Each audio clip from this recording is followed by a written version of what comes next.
jewelry is always bought for emotion. But what does silver fulfill? Minimal modern silver pieces give me jewelry to wear on a daily basis. Does shopping happen offline? Yes. Does discovery happen offline? Only rarely. So you must have an online presence. The confusion always stems from content for performance and content for brand building. A good agency is ready to immerse itself into the brand and the consumer. After a certain time, any edge that a degree can give you goes away. And people are stripped off for what they are. I personally feel Indians are suckers for a story, emotion, and humor. I don't think it's only storytelling.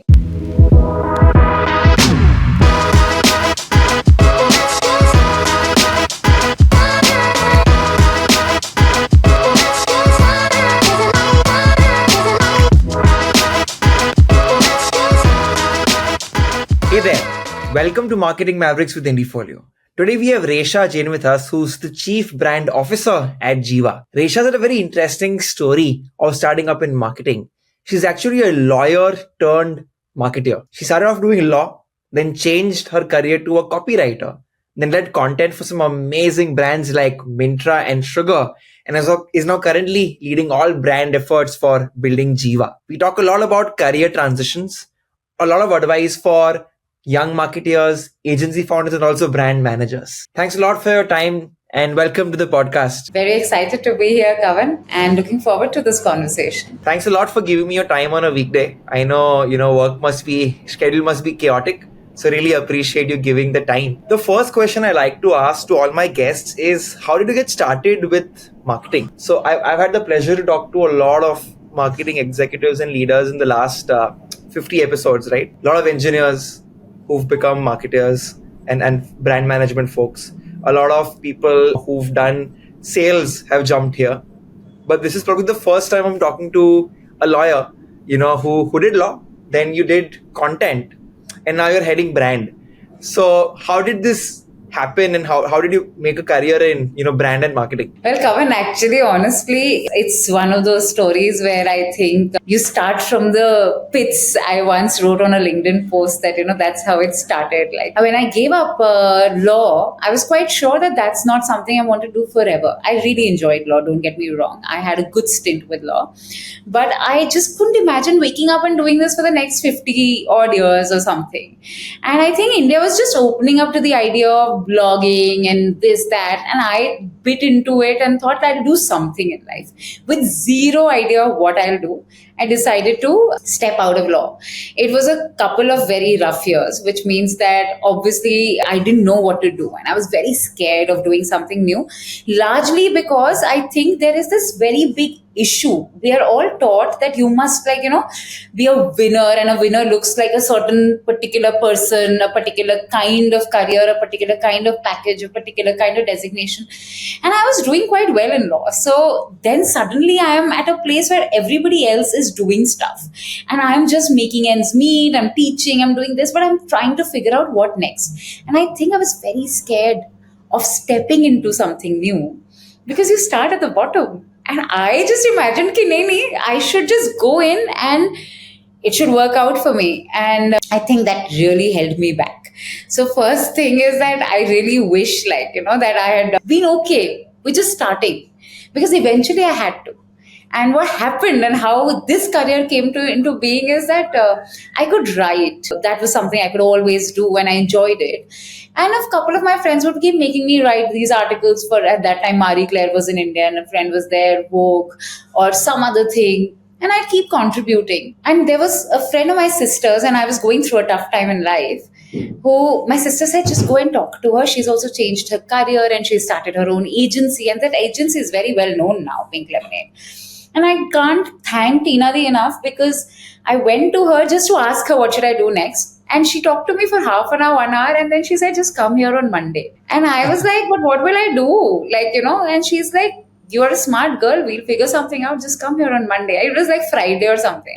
And I told her, okay, I'll come for 2 months. But if after that I don't see anything happen, we say bye to each other without feeling bad or anything. And she's like, okay. I went and it was so easy. In the sense, initially I was writing, then I was talking to clients, then I was also leading a lot of writers.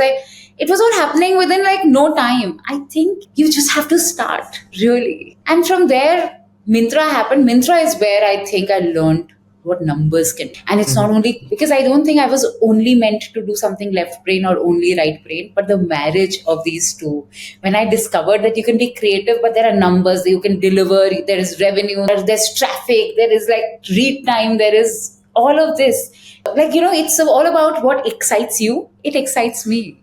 So I learned everything there, and then the rest is history. I mean, one step after the other, whatever came onto my plate, I was just like, I want to do this. Fantastic. Kudos to you. I feel I talk to so many of my friends, so many of students as well. The smarter they are, the harder it is for them to really kind of change things, because when you're very smart, you've got all reasons to stick to something. Plus, you can be above average in anything you do. Is what I personally feel. And I see a lot of them studied something, they worked for 5 years, and then they ask themselves, will I do this for the next 30 years? And the answer is no.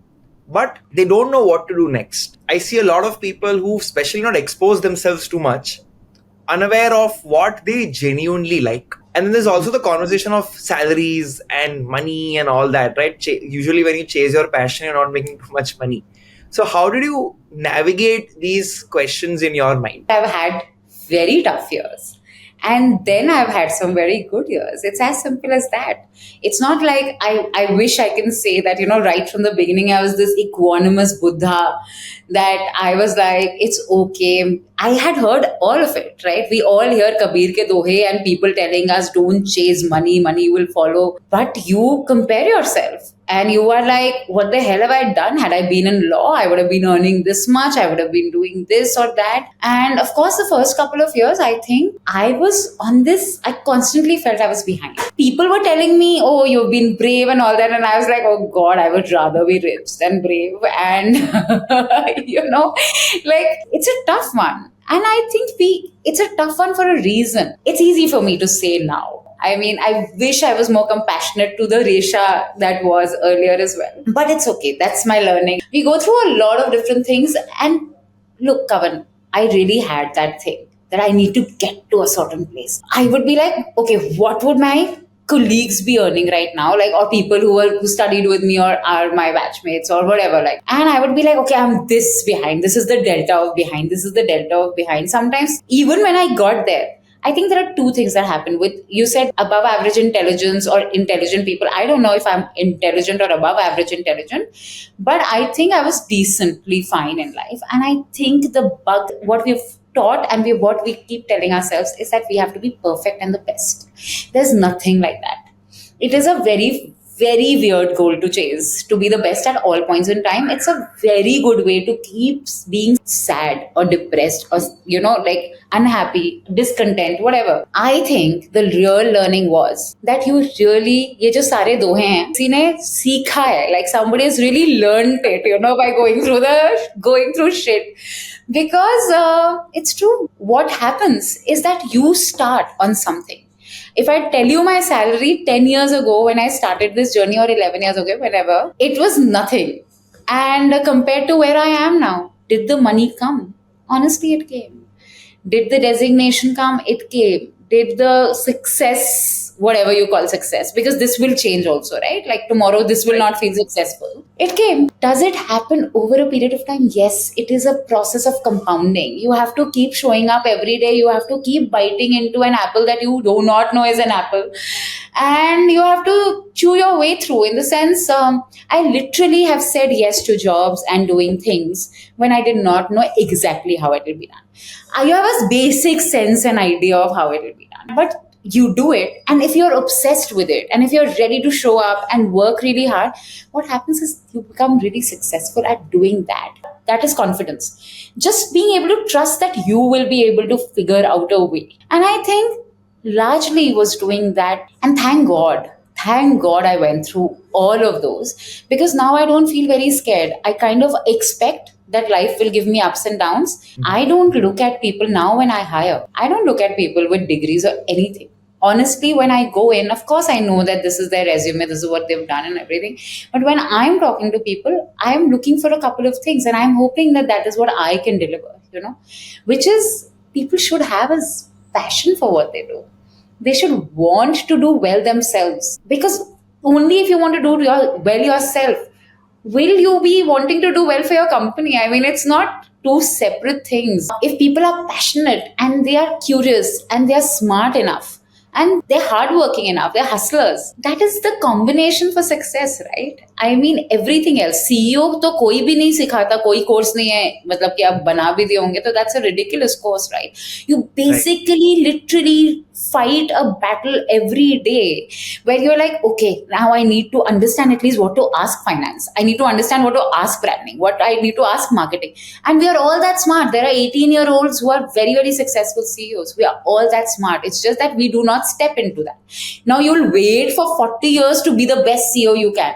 Maybe you can be a great CEO then too, but you don't really need to wait, because we are very adaptable, smart creatures at the end of the day, as long as we are willing to face that fear. I again give similar advice. A very fair argument made to me is, if I'm applying to a role and I've just done, let's say, 3 years of engineering, law, etc., wouldn't a MICA or a MBA or something fancy get me to be taken seriously? Because I have no proof of my work that, oh, I'm a good content person, I'm a good marketer. So how do you kind of compete with others, especially when you're looking to get like a nice job in a big company? I'll be very honest, Kavan. It's not like it will not give you an edge. It probably will give you an edge for a little bit. But it's also taking 1 or 2 years away from your life and 25, 50 lakh, whatever it costs, I don't know. Now, the point is, it's a trade-off. Everything in life is a trade-off. So if you think that that is something that you're willing to do, do it. If I just really decide to spend 2 years of my life looking for the right job, I'll get that also. I did not do it. I don't think it's necessary. I don't think after a while it gives you any edge. 4 days ago, I was in Bombay and I was sitting with two of my friends, both of them ISB people. And in fact, we were having exactly this discussion where my best friend Rishi was saying, after a certain time, any edge that a degree can give you goes away. And people are stripped off and only remain for what they are, who they are as an individual. Whether you can hustle or not, whether you can adapt or not, whether you can be a person who shows up or not, whether you believe you deserve to sit on the table or not, all of these are more important than any degree. Right. And I have seen people without degrees really get there. Can it be tougher? Sure, but so will your MICA ka padhai and uska wo sab na, matlab apna tough khud decide karo. If you think that this is tougher for you or that is tougher for you, decide. But if you decide to take a job, somebody will give you a job. It's the age of startups. It's the age of people wanting people who can at least write, who can think, who can be smart.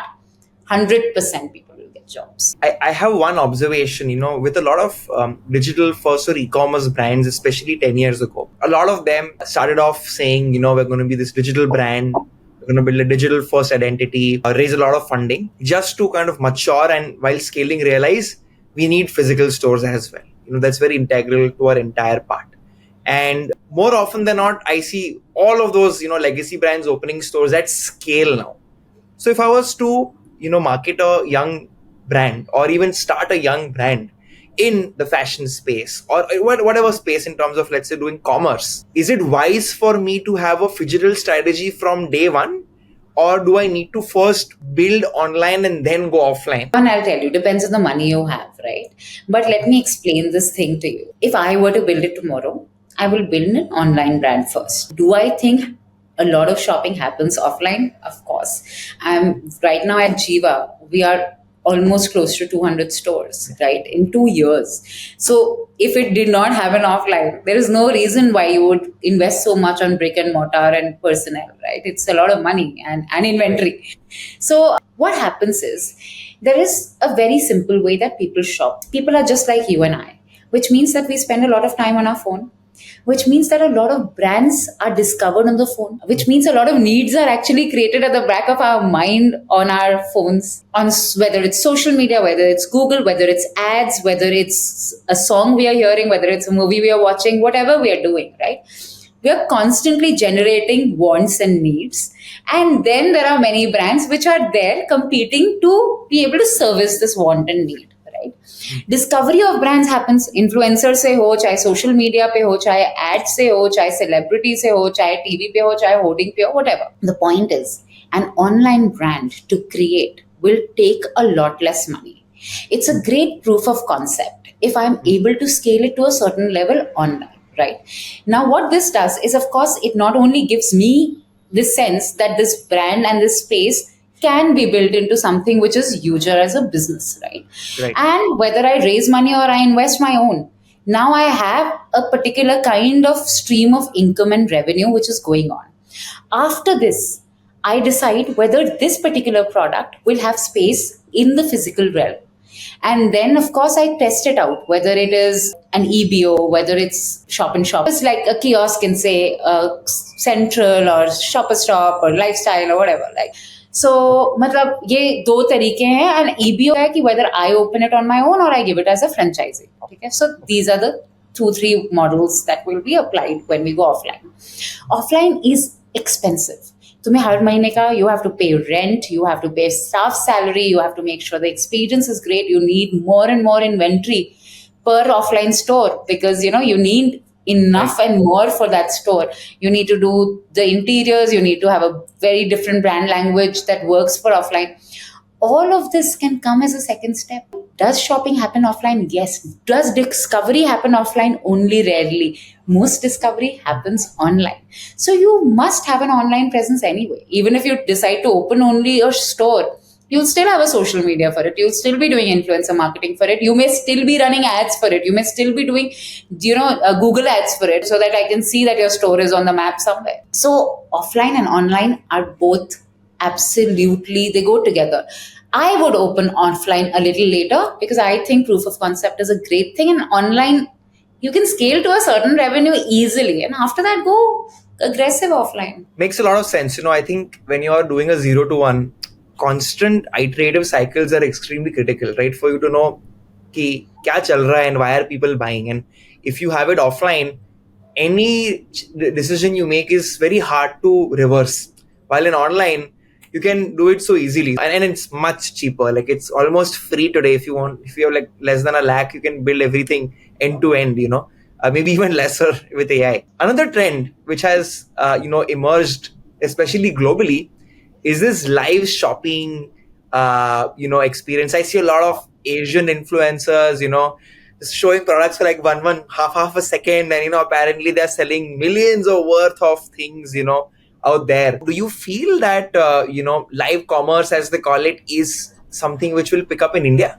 Great question, because I'd love to know the answer myself. I have been doing it for 3-4 years. I started it in sugar actually. We had this live commerce sort of feature in sugar, but we tried out. हम भी China के पीछे, we were looking at China at that time, and China was saying, my God, the numbers have gone crazy. Then Myntra did this crazy experiment, right, where they did the biggest Indian live commerce thing. I was thinking maybe it's because it lacks storytelling. I personally feel like Indians are suckers for a story and emotion and humor, and I just felt that it's a very transactional thing. When I saw those things, these other Asian influencers were doing so much.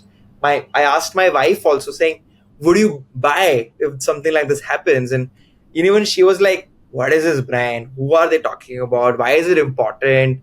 Is it cool? Will my friends think I'm cool? Etc. etc.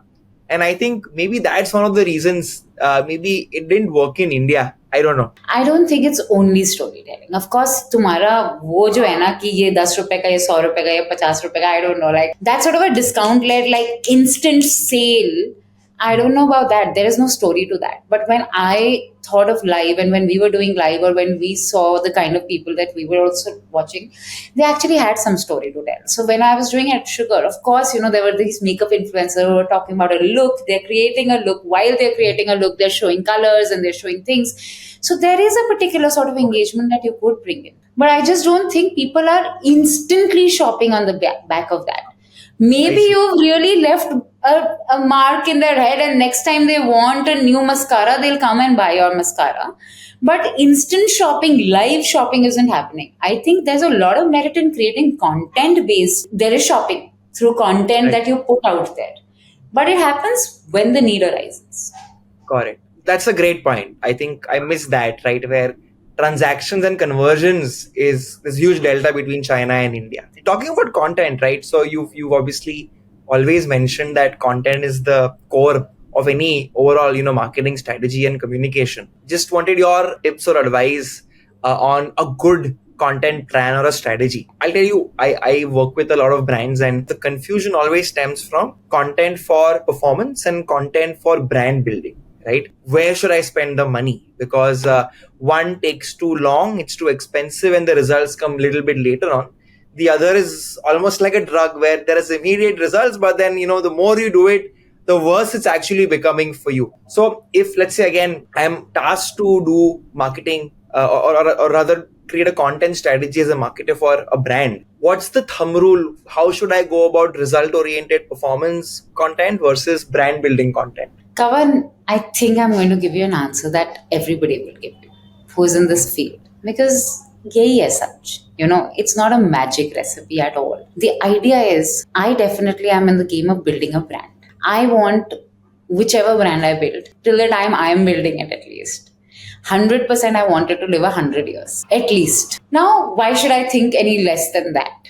When I think of anything staying 100 years, then I'm thinking of a Fevicol and Amul. I'm thinking of these real legacy things like a Raymond. When I'm thinking that way, there is no way anyone is thinking कि 20% off का एक performance marketing ad आया. That's not how you think of it. Do you think of any of them like that?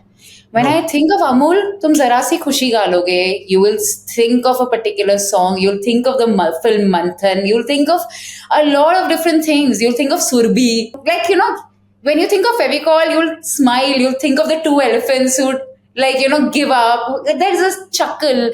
Like I'm saying, you'll think of these hoardings with everything in India being captured with the Amul girl. What are we talking? We're talking branding, right? Obviously, brands are built at the back of branding. Does that mean instant sale? No. Do you need instant sale to get a brand going? Matlab 100 saal baad I can't wait for a sale. No, I mean, I just don't have that kind of luxury.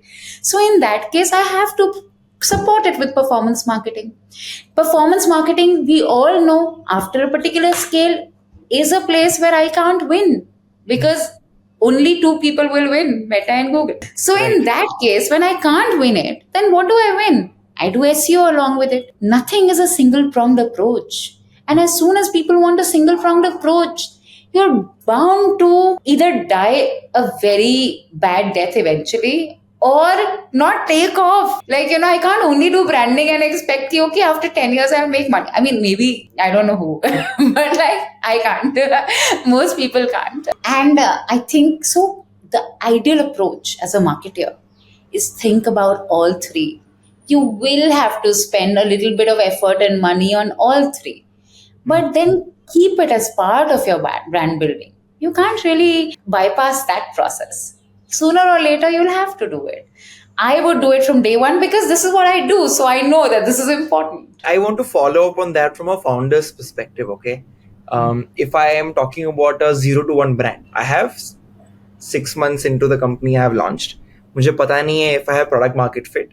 And I have 12 months left in the bank account, okay, for me to survive basically as the company. Performance marketing makes sense. It's trackable, ROI, it's more like input output. But brand on the other side seems like this really complicated black hole of my money, right? It kind of sucks up everything and then pata nahi kya hua. So you said, you should start building brand from day 0, day 1. If I am doing that, are there any frugal ways I can build a brand without spending a bomb? And how do I measure if that is working? So I'll tell you. Firstly, if I were a founder and it's a 6-month thing and I only have a 12-month runway left with me, I will spend 80% of my money on performance. Let me be very clear. Now I have 20% money left. This 20% money I will 100% be spending on building brand. Because I think when I go to investors also these days and I'm trying to raise funds, or I'm trying to go to consumers after 12 months, even if I manage to get another 6 months of runway, there's no point if my consumers are like, okay, I bought once and I'm done. I need a community, especially the initial bit. I need a very loyal community, and that is built at the back of brand. So a friend of mine actually started a business, and we kind of were working on this problem statement. And if you see right now, she's doing really well. She built it on social media. She herself started doing a lot of different pieces of content that she was doing. She hired a very good PR agency with which got she had a very good product for sure, like, and it's in a space which is very crowded, which is fashion. But right now she has from Masoom to so many different people who've worn her clothes without having paid them, because it's all PR and the Wow. clothes are that good, right? So then you get that sort of credibility going for you, because also she also comes from the same space, and she herself turned kind of an influencer in a very different way, very, very niche, working really well. How do we measure? We can see instantly, you can see traffic coming from those particular places when you're boosting them and running ads on them, that giving you a lot of things. Those particular pieces sold out. So now there's a whole strategy at the back of building a brand like that, right? And being able to speak your own mind through it. I'm saying this is just an example. Every business will have a different sort of a approach, right? Agar meko kal pankha bechna hai, it might not have the same approach. I can't really Right. So, but it depends on what your business is, of course. But I do think that yes, spend 20-25% on building a brand too. It is not like it will give you money only after 10 years. If you are building brands slightly smartly, that is also leading to conversions quite quickly. So you have to start thinking of ways like that. 100% both. But spend most of your money on performance. Of course, nobody is going to hold it against you. Maybe you don't need to build a brand. If the product is going to fail anyway, then then don't build a brand right now. Fantastic. I think it's a very nuanced answer, and I think it makes a lot of sense to me. I want to now ask you about the jewelry space in India, the world, and I'm Gujarati. I have a lot of Marwadi friends, and most of them are into jewelry businesses since long, long time. So I'm part of these dinner conversations where there's a lot of debate happening today, where people are saying lab grown diamonds are here, and the whole thesis of buying jewelry is getting diluted. There's this whole conversation around gold picking up. Silver, is something which for me was not the most common choice to start a brand, but you did that and you done exceptionally well there. But however, again, something like a silver wouldn't be the first thing one would think of from an investment standpoint, ROI. And the whole conversation now, around is becoming this conversation that is jewelry a space where you to sell it as an investment which grows, or is it more like fast fashion? So is it getting more luxury, or is it going to get cheaper and it's going to become more like fast fashion, right? So if you could I know it's a very large question and a large topic, but again, if I want to build in the jewelry space or work in this space, any insights you have on where this market is headed? Kavan, this market has always had everything going. Silver definitely came to occupy a very big gap that existed. Now, let me also make you understand that that gap really didn't exist. There was a gap which was created, and then silver entered and fulfilled it. What does that mean? While growing up, our mothers used to wear the same earring pretty much most of the year. वो बाली होएगा या some stud होएगा या later it became diamond studs, whatever, except when they were going for an event or something, then they would bring out their sets or whatever. हम लोग भी I used to go to school. I remember wearing like almost 2 या 3 चीजें का change होता था, and we would keep wearing those for months, because that is the kind of world we lived in, where people wore something which was very precious, which would be a gold and diamond, and did not change it very often, because it's not very sensible to keep opening it every day and putting it out, changing it up. Plus also, nobody took pictures every day. Nobody went to work every day, especially women. Right. Today, women go to work every single day. That's exactly what fast fashion is doing. I remember buying outfits when I was going on a holiday, like vacation to whatever, or else my birthday, I would get a new thing. किसी को दिवाली पे मिलता होगा, किसी को दुर्गा पूजा पे, जो भी. But people would have these special things. और या वो outfit खत्म हो गया है तो you need another one. But I don't remember buying 10 dresses whenever you feel like it, or 5 tops. Somebody has 50 clothes. It was ridiculous. Now people have 28 shoes, 30 shoes, 50 shoes, 100 shoes. This was not what we grew up with. Because of many things, which are both socio-psychological reasons, right? Today, the sociological reason is that I have to go to work every day. I wear different outfits. I wear different jewelry with the outfits. I take multiple pictures on a daily or weekly basis because I post them on social media. I go for dinner, I post it. I come to work, I may post it. I may post OOTD, I may post something else, whatever. The thing is, there is a need. Who fulfills this need? It's not very sensible or easy to keep wearing and buying gold on a daily basis or diamond on a daily basis and changing it up, right? Silver, you still can. What does that fulfill? There is a fast fashion market for jewelry, which has always been. You go to Bombay, you're walking the footpath of any city. Actually, I have bought so much jewelry there. Like, you keep buying and it's so much fun to buy it. But what does silver fulfill? Minimal modern silver pieces give me jewelry to wear on a daily basis. Plus, also, I can not only have it and feel it's special, I can still keep it and pass it on. These are all very important things. You said, is jewelry being bought as investment? Buying jewelry can be justified as investment by poor people who are poor at making investments. But truthfully, like, buy gold, man. Like, but you are not going to buy jewelry and tell me, वाह क्या investment करा है मैंने. ठीक है, बढ़ जाएगा वो पैसा, ठीक है, लेकिन it's still not investment. You buy jewelry for emotional reasons. I get happy to buy a new set of earrings. It's joyful to buy something new, to gift someone something. When my mother brings me something that she's bought for me, it is a token of love. So jewelry is always bought for emotion and to look good. It's a value addition, right? And both of these are very important for any human. I think it's not. So, of course, people will keep buying more and more expensive things, keep buying regular things. But I think there's a very big market right now. It's silver, and now it will be lab-grown diamonds. Because both of these make everyday jewelry accessible. So that, I think, lab-grown is the trend for the future. And that is the whole reason why we are where we are. Fantastic. I think I've read a lot about this and discussed a lot, but I think this is the first time I'm hearing the core insight on which this whole thing's shaping up, which is you going to work every day and wanting new things. And obviously it doesn't make sense to spend money on real stuff all the time. Do you feel though that for the younger generation, as you said, like for me, my mom was like a big base benchmark for me, right? Like she used to tell my dad, don't buy the car, let's buy jewelry, it's a good thing, you're wasting money.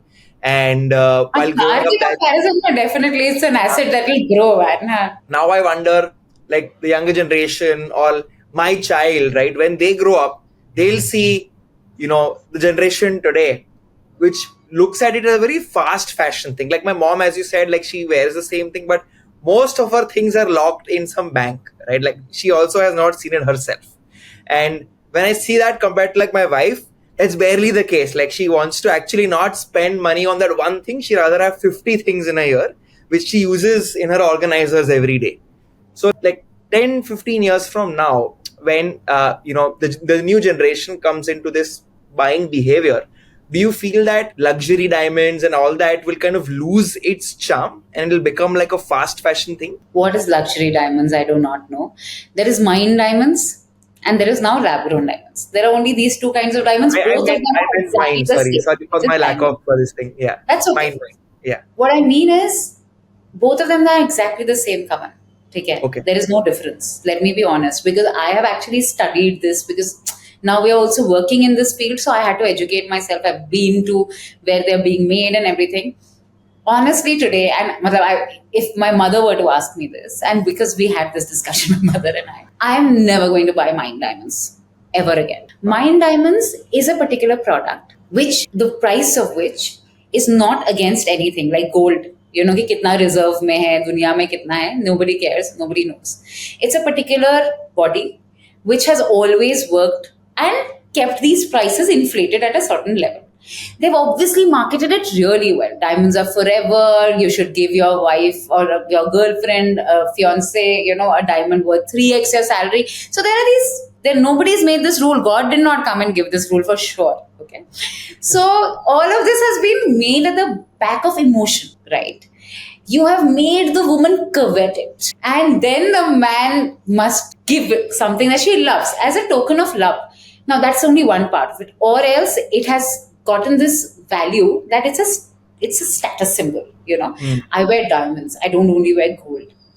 Of course, and everything, a lot of things are based like that. So kudos to having created a whole industry based on hype.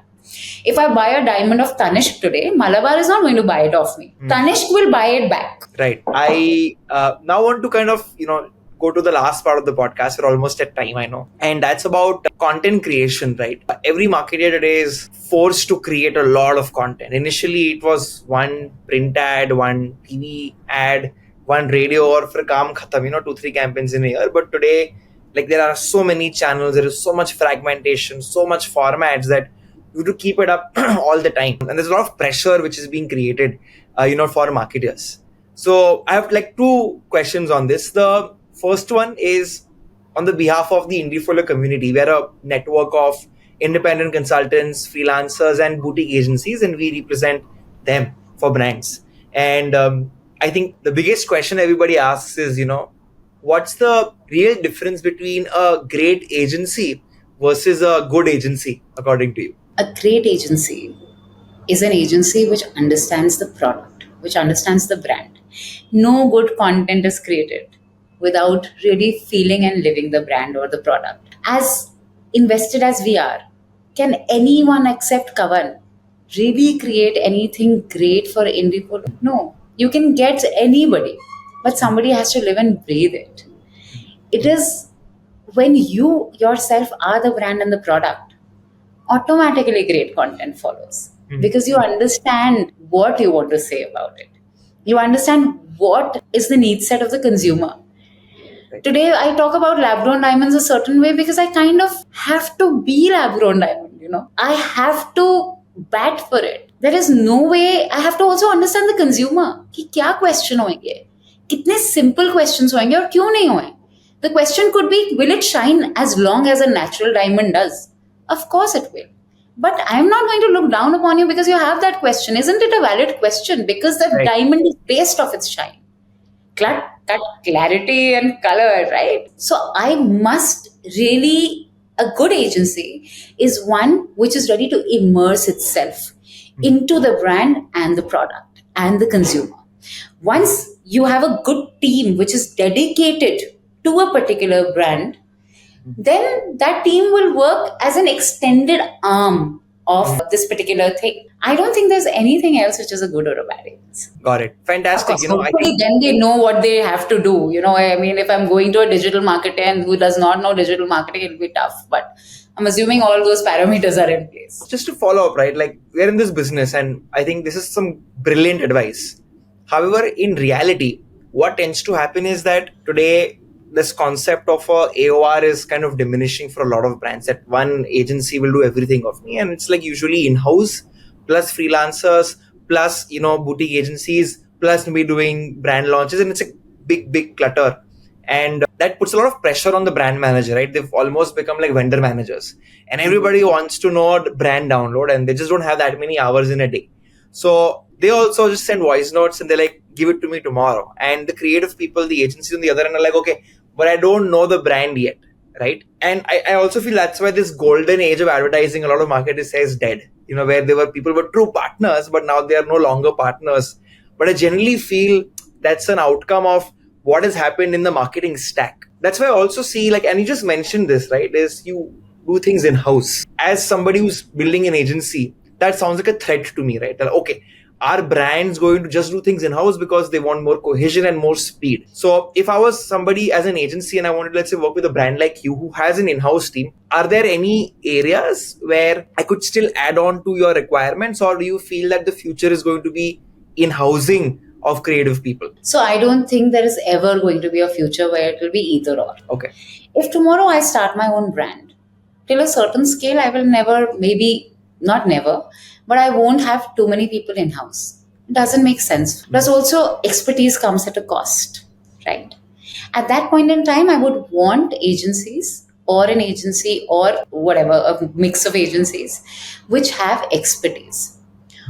I think Kavan 100%, I would want these agencies to also have their teeth in the game. I see so many agencies, five people work for them, and those people are servicing 10 clients. I mean, maybe it makes sense for a certain amount of time, but this is just like performance and brand marketing. You keep doing this, after 3 years, you are dead.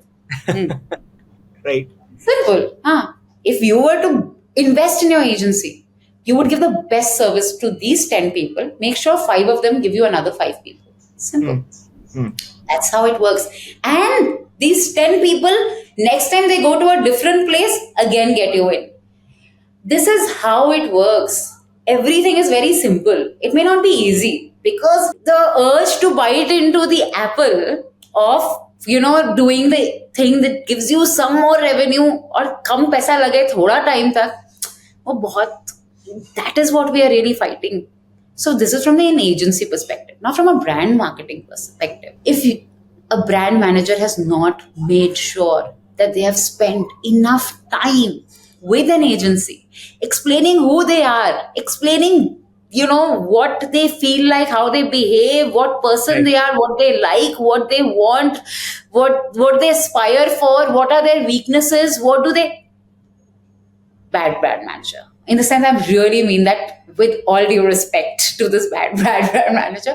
Thank God, 90% people are like that. That's why 10% people do very well in their careers. So, I mean, Right. however much, and I feel sad also because it can't be as linear as what I just told you. It's possible that there's a lot of pressure from the top. You must give, कुछ करते हुए दिखना चाहिए, चाहे वो कैसा भी हो. I feel terrible. And I feel very, very lucky to be in a place where I can say, no, I will take my 7-10 days. This is not something that I can bypass. It's like getting married without seeing anybody's face. I mean, it's not what is going to be sustainable now. You need to know the person. Right. Similarly, that's exactly what you're doing. You're getting into a marriage, and then later, after 3 months, you're going to say, you don't get me. But of course, you don't get me. To see whether the agency is a good fit, invest time. Invest time in seeing whether they are a good fit for you or not. Maybe they're a good fit for someone else, a different scale, different kind of business. And I think it will always happen, Kavan, that you'll have agencies and you'll have in-house teams. Right. They both Right. happen. Absolutely. I think as a parting thought, right, like our core target group for this podcast is a lot of young people who want to build a successful career in marketing. And a lot of them imagine themselves in your shoe one day, becoming a CMO one day, and so on. So any particular advice you have for them, what they should do in their earlier stages of their career to have a successful career and one day become a CXO? Look, because I really truly believe this, that the way to scale a summit and get to the top, you have multiple ways. ठीक है, तो जो मेरे लिए चला वो आपके लिए चले नहीं जरूरी है. Like you said, Kavan, actually, knowing yourself is really important. And that again seems like something that can happen while you're doing it, and that will also happen. But I do think, do something constantly. Learn from what you like, what speaks to you, what you do well. We all have our own gifts. So try and see as much. Do not sit and wait for the perfect thing to come by.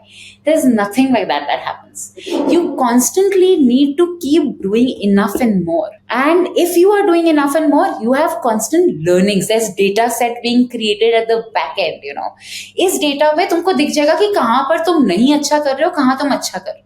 Right? अच्छा करने पे 80% focus डाल के वहां से तुम scale करना शुरू करो, या 20% पे काम करते रहो, या तो find tools which will help you with this 20%.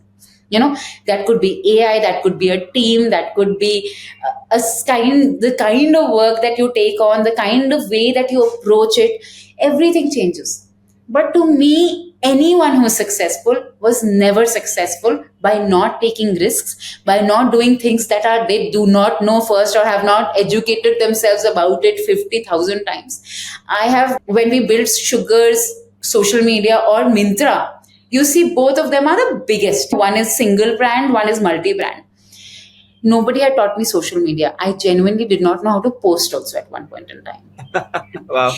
When we created the biggest nano and micro influencer network at Sugar, it was out of a necessity that we had no money to pay influencers. ठीक है, but we needed to do it. Makeup has to be taught by people who know makeup, you know. So now I had to think it through. Was it tough? No, because I genuinely wanted to do it and I loved it. It wasn't tough. It was just trying enough things. You can create the best in the country by trying enough things. Many things failed, many things worked, and when you're doing it like that, no, I to believe that something happens. Something happens at the back end that you are given the opportunities that you need. You're given, you suddenly are like, where did this come from? It's almost like a miracle, but it happens. So just do enough, yeah. Superb. I think what a practical advice. Thank you so much. Resha, you've been amazing. I think a lot of fodder for many young marketers and even founders building early stage companies. So thank you so much. I hope you had a good time. I had a great time, Kavan, and I loved hearing about your journey as well. And sometime we should connect because I'd like to know about this class 12th ke baad ye shuru kiya. I think I'm like, wow, like there should be a podcast about you now. For sure, that's so sweet of you. Thank you so much, Resha. And for everybody who's tuned in so far, thanks a lot. If you'd like to hear another marketing leader, please like, share, and subscribe. And a new episode will come out very, very soon. Bye bye. Bye.